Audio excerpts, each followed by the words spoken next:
Praise the lord. యేసు రక్తమే జయము. మన రక్షకుడు మన విమోచకుడైన యేసుక్రీస్తు పరిశుద్ధ నామములో అందరికీ వందనాలు.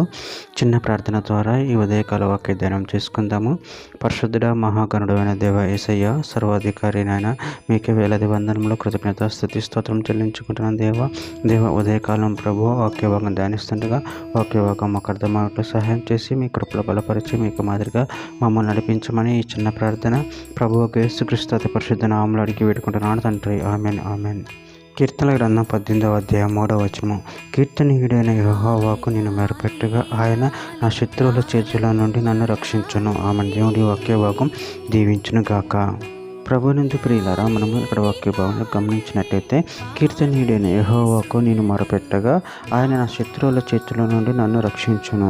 అదేవిధంగా వాక్య భావనలు గమనించినట్లయితే కీర్తన గ్రంథం 5వ అధ్యాయం 2-3 వచనాలలో నా రాజా, నా దేవ, నా ఆర్తధ్వని ఆలకించుము, నిన్నే ప్రార్థించుచున్నాను.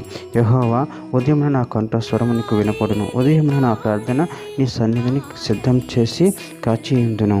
కీర్తన గ్రంథం 28వ అధ్యాయం 1-2 వచనాలలో యెహోవా, నేను నీకు మొరపెట్టుచున్నాను. నా ఆశ్రయదుర్గమ్మ, మౌనముగా ఉండగా నా మనవి ఆలకింపుము. నీవు మౌనముగా నుండిన ఎడల నేను సమాధిలోనికి దిగువారి వలె అగుదును. నేను నీకు మొరపెట్టినప్పుడు నీ పరిశుద్ధాలయం వైపునకు నా చేతులు ఎత్తినప్పుడు నా విజ్ఞాపన ధ్వని ఆలకింపుము. కీర్తన గ్రంథం 62వ అధ్యాయం 8వ వచనం. జనులారా, ఎల్లప్పుడూ ఆయన యందు నమ్మిక ఉంచుడి, ఆయన సన్నిధిని మీ హృదయములు కుమ్మరించుడి. మీ దేవుడు మనకు ఆశ్రయము. ఫిలిప్పీలకు రాసిన పత్రిక 4వ అధ్యాయం 6-7 వచనం. దేనిని గురించి చింతపడకుడు కానీ ప్రతి విషయంలోనూ ప్రార్థన విజ్ఞాపముల చేత కృతజ్ఞతాపూర్వకంగా మీ విన్నపములు దేవునికి తెలియచేయడి. అప్పుడు సమస్త జ్ఞానములకు మించిన దేవుని సమాధానము యేసుక్రీస్తు వలన మీ హృదయములను మీ తలంపులకు కావలి ఉండును. లూకా సువార్త 1వ అధ్యాయం 71 వచనం. మన శత్రువుల నుండి మనలను ద్వేషించు వారందరి చేతి నుండి తప్పించి రక్షణ కలగజేసెను.